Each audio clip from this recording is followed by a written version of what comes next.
राहु और केतु को हम थोड़ा सा और क्लोजली अब एस्ट्रोलॉजिकल एंगल से समझेंगे। नंबर वन, राहु का मतलब मैंने जो बताया है, सबसे पहले है कि हमारा जो चंद्रमा है उसके ऊपर यानी मन आज्ञा चक्र के ऊपर केतु है और नीचे राहु है। राहु हमें मेटलिस्टिक सक्सेस के लिए काम आता है और केतु स्पिरिचुअल सक्सेस के लिए काम आता है। या फिर राहु हमें इल्यूजन्स में, माया में सक्सेस दिलाता है और केतु हमें उस माया से बाहर निकलने में मदद करता है। राहु असल में क्या है, अगर आप इसको और गहराई से समझेंगे तो जिस तरह से एक परिवार में अगर बड़े बुजुर्ग, बड़े बूढ़े के पास जो एक्सपीरियंस होते हैं, वो एक्सपीरियंस जब पास डाउन हो जाते हैं कमिंग जनरेशन्स पे, तो वो राहु स्ट्रॉन्ग बनता जाता है जेनेटिकली। बट आज की डेट में क्या है कि जो बीच में कट ऑफ हो गया, मीन्स जो पास डाउन नहीं हो रहा है, बहुत सारी समझिए कि जो हम बोलते थे दादी का खजाना या फिर नुस्खे, समथिंग लाइक दैट, तो वो सारी चीजों को भी राहु आप बोल सकते हैं। किसी इंसान की कुंडली में अगर आप देखेंगे राहु के साथ अगर मंगल है, राहु का मतलब है उसके बूढ़े बुजुर्ग, मंगल साथ में है, तो समझ लीजिए कि उस इंसान की कुंडली में बुजुर्ग जो थे वो मंगल प्रभावी इंसान थे। अगर किसी इंसान की कुंडली में सूर्य के साथ में राहु है, तो यानी कि वो जो बुजुर्ग थे, पूर्वज थे उस इंसान के, वो सूर्य का मतलब है कि फेमस अथॉरिटी, किसी ऐसे पद पर जहां पर उनका नाम था, किसी फील्ड में वो उनका एक पद था, नाम था उनका। अगर चंद्रमा के साथ है तो उनके जो बुजुर्ग थे, अगर चंद्रमा के साथ राहु बैठा हुआ है तो वो काफी जो है जो एक तरह से चंद्रमा यानी कि इंटेलिजेंस फैक्टर, मतलब साइकोलॉजिस्ट, मतलब आशीर्वाद देना, मतलब भावनाओं के मामले में बड़े ही भाग्यशाली इंसान थे। चंद्रमा जहां पर एम्पलीफाई हो जाता है राहु के साथ, वो बताता है कि हमारे बुजुर्ग चंद्रमा के रूप में काफी इफेक्टिव थे। ओके, अगर ये कॉम्बिनेशन पे शुभ ग्रह की दृष्टि आ जाए तो मान के चलिए कि वो चीज अच्छी दिशा में बढ़ जाती है। अगर यही कॉम्बिनेशन किसी गलत डायरेक्शन से हो, जैसे अष्टमेश, छठेश, तृतीयेश, 11th यानी कि 11th हाउस का स्वामी, 12th हाउस का स्वामी, अगर इनके स्वामी के साथ में हो और साथ में भी प्लैनेट भी इनके भाव का कनेक्टेड हो, दृष्टि भी ऐसी हो, तब प्रॉब्लम हो जाती है। मतलब राहु का मतलब है आपकी जिंदगी की गाड़ी में एक एक्सेलरेटर है जो स्पीड अप करता है। राहु का मतलब है स्पीड अप। तो राहु के कीवर्ड्स आप याद कर लें। नंबर वन, ये जहां भी बैठेगा उसमें स्पीड अप कर देगा, मतलब कुंडली में जहां पे भी बैठेगा उस भाव के अंदर एक स्पीड बढ़ा देगा। नंबर टू, राहु हमेशा हमारी इंद्रियों का कारक है। इंद्रिया मतलब हमारे जो सेंसेस हैं, आंखों से देखना, कान से सुनना। आप देखेंगे कि मोबाइल पे जितना ज्यादा स्ट्रॉन्ग राहु होगा, वो इंसान मोबाइल से उतना ही ज्यादा सक्सेस या फिर उसमें इन्वॉल्व हो जाएगा। राहु खराब होगा लेकिन एम्पलीफाइड होगा तो क्या करेगा, मोबाइल के इस्तेमाल से नुकसान उठा लेगा, क्योंकि राहु हमारी इंद्रियों का कारक है। मैंने कीवर्ड्स बताए, इंद्रियों का हो गया। राहु का मतलब हमारे बुजुर्ग, हमारे बुजुर्ग का कारक है। राहु का मतलब है पैशन, जिस भाव में भी बैठेगा उस भाव से जुड़ा हुआ पैशन हमें देगा। राहु मैंने बताया कि सूर्य के साथ कैसा है, चंद्रमा के साथ, मंगल के साथ, अभी बुध के साथ देखते हैं। बुध का मतलब होता है किसी न किसी कला में पारंगित होना, चाहे वो म्यूजिक है, चाहे वो कोई ज्ञान है, कुछ भी होने दो। यानी कि बुद्धि के क्षेत्र में बहुत ज्यादा एक्सपर्ट जो लोग होते हैं वो राहु और बुध वाले लोग होते हैं। और वो उनके ऊपर कहाँ से आता है, वो जेनेटिक ट्रांसफर हुआ है। यानी कि अगर राहु बुध एक साथ है और शुभ दृष्टि में है, तो राहु बुध का मतलब है कि बड़े बुजुर्गों का आशीर्वाद के रूप में उनकी जेनेटिक नॉलेज ट्रांसफर हो गई है थ्रू डीएनए, थ्रू ब्लेसिंग्स, और वो लगातार एम्पलीफाई होती जाती है। इसका मतलब है कि राहु और बुध जब भी एक साथ होगा, ऐसे इंसान का जो दिमाग है, विवेक शक्ति है, वो एट ए टाइम बहुत सारी चीजों का डिसीजन ले सकती है। लेकिन यही राहु बुध अगर खराब हो जाए, कमजोर पड़ जाए, तो उल्टा कर देता है। यानी कि दिमाग में इतने सारे ऑप्शंस एक साथ लेकर आएगा कि दिमाग समझ नहीं पाएगा कि क्या करें। मतलब आइडियाज तो अच्छे आएंगे, इसलिए मैंने बताया। शशि जी को मेरी आवाज नहीं आ रही है? ओके, मुझे, ओके, मेरी आवाज नहीं आ रही है। अगर बाकी लोगों को भी नहीं आ रही है तो फिर मैं कुछ और रास्ता निकालता हूँ। ओके, सो मेरी आवाज सभी को आ रही है? Please anybody else? Okay, Poonam ji ने बोला है आ रही है, and Neha ji also saying कि आवाज साफ है। एनीवे, मैं अगले सेशन में, जैसे ही हाफ सेशन के बाद, अच्छे से एक इस माइक्रोफोन इस्तेमाल करूंगा जिससे कि आवाज अच्छी आ जाए। एनीवे, तो राहु और बुध के बारे में मैंने बताया कि जिन लोगों की कुंडली में राहु बुध अच्छा है, तो समझ लीजिए कि उनके जो पूर्वज थे उनका ब्लेसिंग्स इस रूप में आ रहा है। Okay, thank you Bangera ji, thank you, नमस्ते। सो बेसिकली राहु बुध का मैंने बताया। राहु को आप हमेशा कीवर्ड्स के साथ याद रखें। जैसे ही इस कोर्स में आपको पता चलेगा कि कोई भी ग्रह एक कीवर्ड की तरह आप जल्दी याद रख पाएंगे। राहु का मैंने बताया पैशन, बड़े बुजुर्गों का आशीर्वाद। राहु का मतलब है एक्सपीरियंस, अनुभव। राहु का मतलब है आपकी जिंदगी की गाड़ी में गियर यानी कि एम्पलीफिकेशन। ओके, तो ये ध्यान रखना है। और अगला पॉइंट है, राहु को आप कई तरह से एक्सप्लेन कर सकते हैं। तो मैंने बता दिए कीवर्ड्स। राहु बुध तक मेरा एक्सप्लेन समझ में आया। उसके बाद राहु गुरु। जनरली आपने देखा होगा कि जो ट्रेडिशनल बुक्स आपने पढ़ी होंगी या लोगों से सुना होगा, बड़े बड़े एस्ट्रोलॉजर्स ने से सुना होगा कि कुंडली में राहु और गुरु अगर बैठ जाए तो ये गुरु चांडाल योग बन जाता है, ये बहुत ही प्रॉब्लमेटिक बन जाता है। बट ऐसा नहीं है। राहु को ज्यादातर लोगों ने ज्यादा सोचे बिना ही सीधे नेगेटिव बोल दिया है। सीधे बोल दिया राहु मतलब पापी ग्रह, जिसके साथ बैठ जाए नुकसान हो जाएगा। ऐसा नहीं है। भगवान ने, या समझिए कि प्रकृति ने हमारी कुंडली में जो ग्रहों को दिया है, उसका मकसद हमें परेशान करने के लिए नहीं है। हर चीज का एक रोल है। राहु का मतलब है अनुभव। हम जिस माहौल में पैदा हुए, जैसे हम संस्कार लेते हैं, वो कैरी फॉरवर्ड जब होते हैं अगले पीढ़ियों पर, तो वो कौन लेकर जाता है? वो राहु लेके जाता है। अब इसको और थोड़ा साइंटिफिकली समझ लीजिए कैसे लेके जाता है।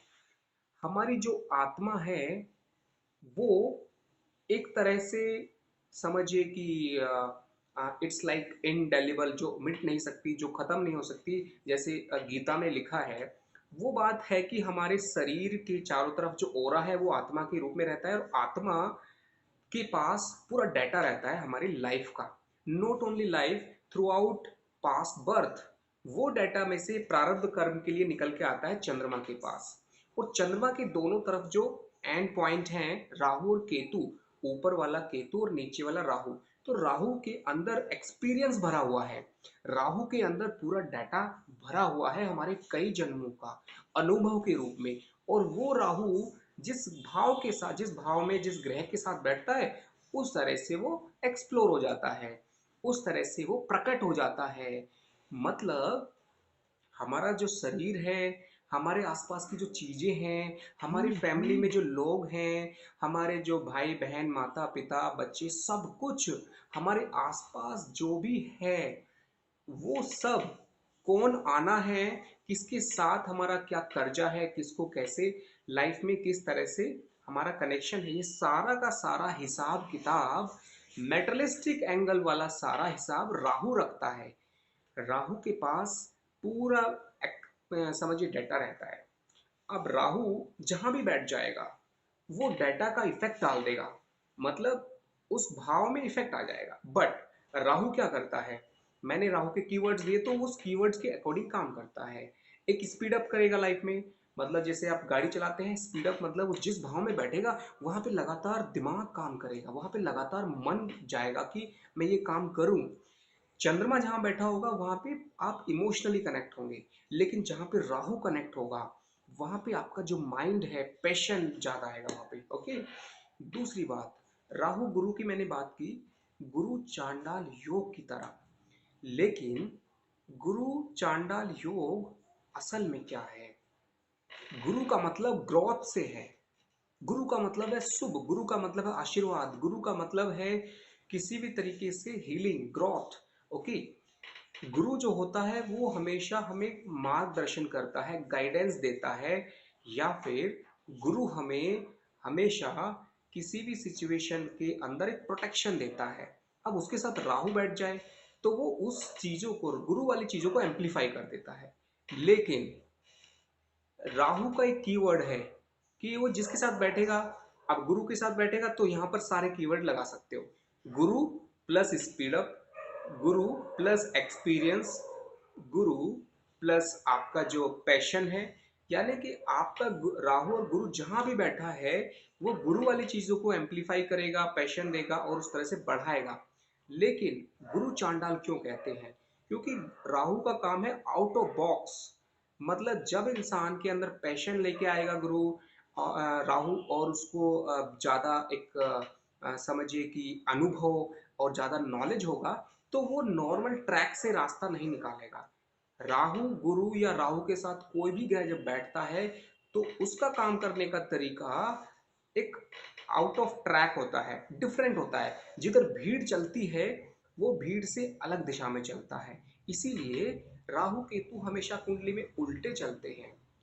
जैसे समझ लीजिए कि अगर जो एग्जाम्पल देता हूँ, जैसे कि रामदेव हैं, या फिर ऐसे लोग हैं जिन्होंने कोई डिग्री नहीं ली है, जिन्होंने कोई समझिए कुछ भी ऐसा नहीं गेन किया है नॉलेज, बट वो उस फील्ड में एक्सपर्ट हैं। जैसे कुंडली में अगर भाग्य स्थान पर राहु बैठ जाए, और भाग्य स्थान क्या होता है? हायर नॉलेज का। अब हायर नॉलेज यानी कि उच्च ज्ञान, वहां पर अगर गुरु बैठेगा, नॉर्मल ओनली गुरु बैठेगा, तो आपको डिग्रियां पीएचडी वगैरह मिलेगी, सर्टिफिकेट्स मिल जाएंगे। लेकिन राहु भी अगर बैठ जाएगा, राहु क्या करेगा? राहु सर्टिफिकेट डिग्रियों से ऊपर उठकर बोलेगा, भाई सर्टिफिकेट डिग्रियों से मुझे कोई मतलब नहीं है, मुझे उस ज्ञान का जो क्रक्स है, असली जो नॉलेज है, उसकी ऊंचाइयों तक लेके जाएगा। यानी कि हिंदी में बोल सकते हैं राहु को पराकाष्ठा। ओके। राहु का मतलब है किसी भी चीज की पराकाष्ठा, किसी भी चीज की बढ़ जाना, किसी भी चीज की अति होना, वो भी आउट ऑफ बॉक्स। तो राहु और गुरु जहां पे बैठ जाएंगे वो हमेशा एक तरह से एम्पलीफाई करेंगे। ओके। राहु गुरु का मैंने आपको बताया इंद्रियों के रूप में। ओके। आपकी जो इंद्रियां हैं वो काम करेंगी गुरु के रूप में। मतलब आपको अच्छा लगेगा। इंद्रिया का मतलब क्या है कि भाई आप जब गुरु वाली चीजें देखेंगे तो आपको अच्छा लगेगा, गुरु वाली चीजें सुनेंगे तो अच्छा लगेगा। लेकिन उन सारी चीजों में आपको इतना पैशन आ जाएगा, कि आपको जुनून आ जाएगा, आपको इतना एनर्जी आ जाएगी कि आप नॉर्मल तरीके से उसको फॉलो ही नहीं करेंगे। जैसे आपको रूल बताया जाए कि ऐसे सुबह उठ के आप पहले अच्छे से नहा के पूजा करो, उसके बाद ऐसे करो वैसे करो। लेकिन राहु वाला इंसान कभी भी शेड्यूल फॉलो नहीं करता है। राहु वाला इंसान कभी भी सिस्टमेटिक तरीके से काम नहीं करता है। उसे ना दिन पता है ना रात पता है। दिन और रात ये सूर्य और चंद्र के साइक्लिक प्रोसेस हैं, लेकिन राहु इनका दुश्मन है। राहु बोलता है मुझे ना दिन पता है ना रात मुझे पता है, तो क्या निशाना, लक्ष्य पाना, aggression, and it's like all getting something more and more। अगर राहु को बोले तो राहु मतलब दिल मांगे मोर। राहु का मतलब अगर छोटा सा एग्जांपल दूं तो उस तरीके से है कि आप के सामने आज के ज़माने में सारी चीज़ें इजीली अवेलेबल है। तो आपके लिए क्या होगा कि ये मुश्किल हो जाएगा कि आपका जो इंद्रियां हैं, आपको हो सारी चीज़ें अवेलेबल हैं। अब आपको डिसाइड करना है किस फील्ड में। तो कोई इंसान जो है समझिए कि कंफ्यूज है, जिसका चंद्रमा भी वीक है, जिसका बुध भी वीक है, तो वो क्या करेगा? सारी चीज़ों में छोटा छोटा ऐसे करके एक के बाद एक के बाद एक किसी पे फोकस नहीं करेगा। अगर शनि कमजोर होगा तो बिल्कुल भी वहां पे कंसंट्रेशन नहीं बना पाएगा।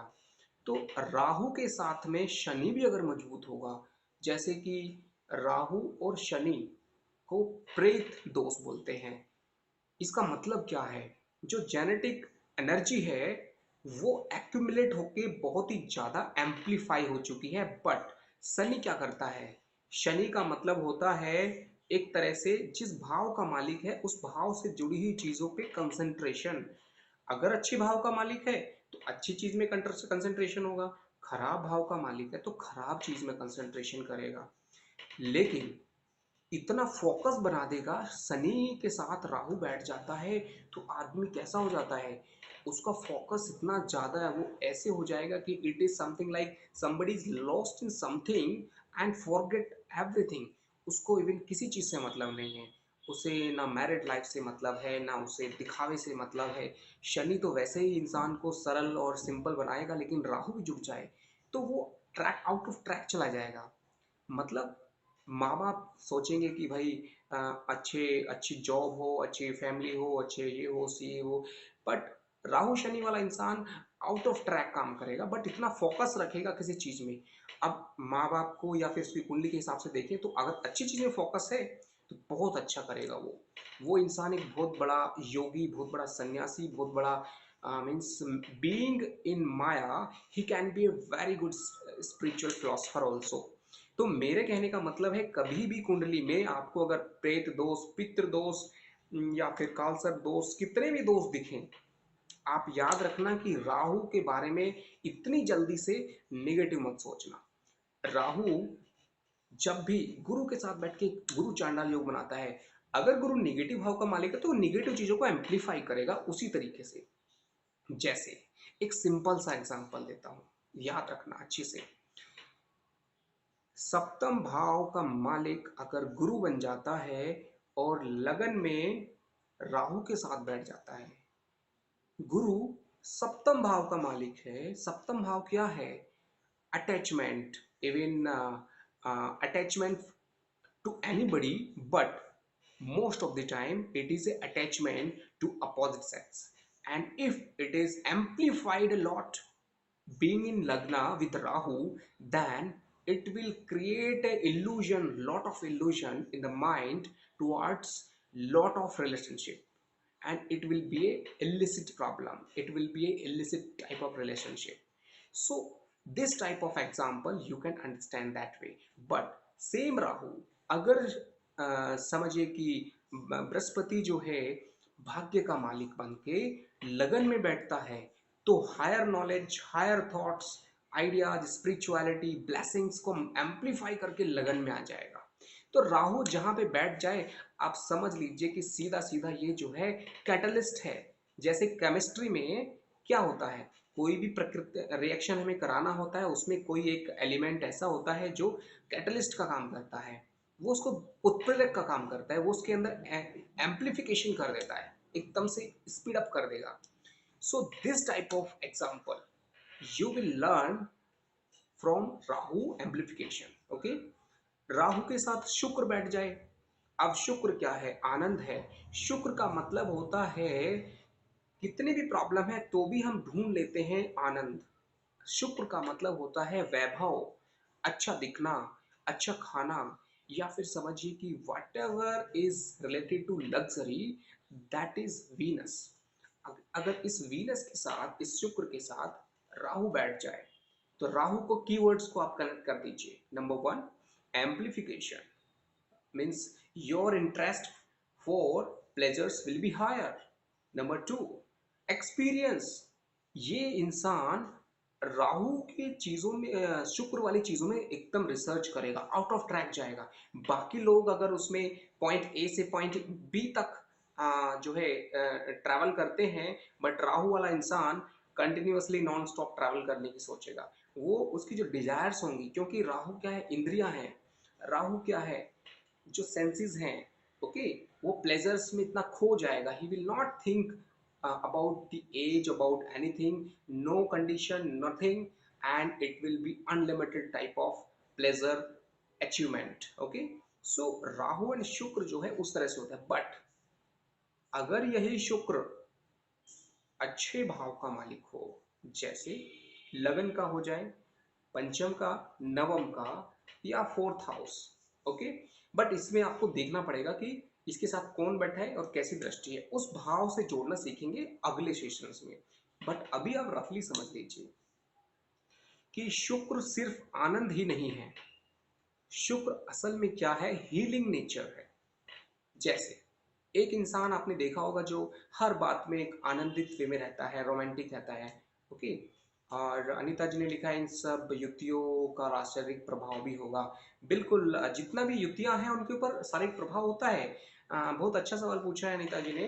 जैसे राहु के साथ अगर मंगल बैठ जाए तो ऐसी चोट लगेगी, ऐसा निशान बनेगा जिसका लाइफ लॉन्ग इफेक्ट रहेगा। राहु के साथ अगर चंद्रमा बैठ जाए तो समझिए कि ऐसा कोई ना कोई वाइट स्पॉट का इफेक्ट रहेगा। ठीक है। एंड बॉडीली बॉडीली इफेक्ट भी रहते हैं।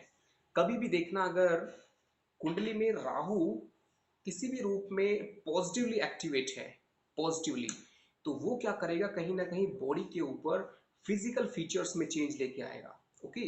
अगर समझिए कि फर्स्ट सेकंड हाउस और ट्वेल्थ हाउस वहां पे आएगा तो आंखों पे डिफरेंस आएगा। जैसे कि रामदेव जी का अगर हॉरोस्कोप देखेंगे, ओके, तो वहां पे आईज के ऊपर आएगा। किसी का अगर थर्ड हाउस में है तो दोनों हाथ पे कोई ना कोई सिंबल होगा, कोई ना कोई ऐसा मार्क होगा, या कुछ ना कुछ ऐसा इंडिकेशन जाएगा।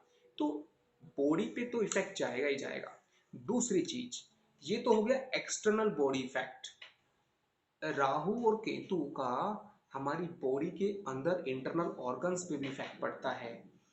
जैसे अगर आप देखेंगे कि जो हमारे बॉडी में सेल होती है, कोशिकाएं होती हैं, जहां पे भी राहु जिस भाव में बैठेगा, उस अंग से, उस ऑर्गन से जुड़ा हुआ राहु हमेशा क्या करेगा, वहां पर वायु तत्व को बढ़ा देगा। ओके। उससे क्या प्रॉब्लम आएगी कि वहां पर चूंकि राहु शनिवत होता है और वायु तत्व का मतलब होता है कि जो एक बैलेंस होना चाहिए उस पर्टिकुलर ऑर्गन में, वहां पे इम्बैलेंस कर देता है वो। इसको हम मेडिकल एस्ट्रोलॉजी के सेशन में डिटेल में बताएंगे। ओके। उसका ड्राइंग्स के थ्रू बताना पड़ेगा, तब समझ में आएगा। तो राहु का इफेक्ट हेल्थ वाइज भी होता है। दूसरा, जब आप राहु के प्रेडिक्शंस समझेंगे तो आपको समझ में आएगा कि राहु और केतु का जो एक्सिस है, Rahu and Ketu axis will be playing a major role in every field of life। जैसे कुंडली में राहु केतु कहीं ना कहीं एक्सिस बनेगा। लगन पे सप्तम में बनेगा, दूसरे भाव पे अष्टम में बनेगा, तीसरे भाव और नवम पे बनेगा, चौथे भाव पे और 10th house, 5th house and the 11th house, 6th house and the 12th house. Wherever जहां पर भी ये एक्सिस बनेगा, इस एक्सिस से जुड़ा हुआ हेल्थ इश्यू, इस एक्सिस से जुड़ी हुई परेशानी आने के योग बनते हैं ज्यादातर। पर्टिकुलरली अगर राहु और शनि किसी रूप में छठे और 12वें भाव में हो, चाहे राहु छठे में हो चाहे राहु 12वें में हो, तो ये एक लॉन्ग टर्म का हेल्थ इश्यू देता है। राहु अगर दूसरे और 8वें में हो, ये भी एक लॉन्ग टर्म हेल्थ इश्यू देता है। ओके। और बाकी जगह पर राहु केतु का combination is not giving too much of health issue until the negative planet are joining this combination, but these are the places where particularly it is affecting। तो राहु और केतु का मैंने एक रफली आपको बताया है, इसको केस स्टडी से बताएंगे, प्लस अगले सेशन में आपको और एग्जाम्पल देंगे